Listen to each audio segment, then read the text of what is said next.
every now and then, we get discouraged. No matter what God say, sometimes we cry. Sometimes we hurt. And sometimes we tell God, you didn't do nothing about it. Isaiah said that that's what happened to Israel. Because he said, why do you say that the Lord ain't watching for me? What makes you think that God isn't looking at what's going on around you? And in the 28th verse, he turns to him and says, didn't you know?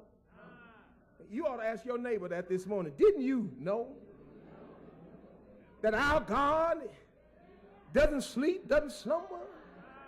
Didn't you know that he's still hearing prayers? Didn't you know that he's still the midnight rider, the battle axe in the time of war, the shelter in the time of stuff? Didn't you know that he's still drying your eyes when the world didn't you know? What he's really saying is, how come you don't know? After 40 years in the wilderness and feeding your children and bringing you out of wilderness and bringing you out of bondage, how come you don't know? Can I bring that up today? How come you don't know when he have healed your sickness, when the doctor gave you the bad report, but God changed it and made it a good report? How come you don't know when he have fed your family and been water for you in dry places? How come you don't know when the rest of the world is freezing in the cold, but he changed the temperature in your winter? How come you don't know that he's God?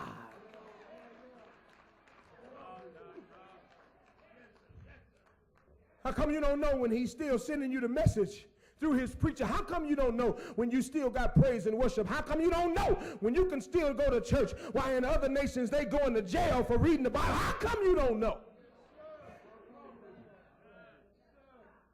He said God don't never get weary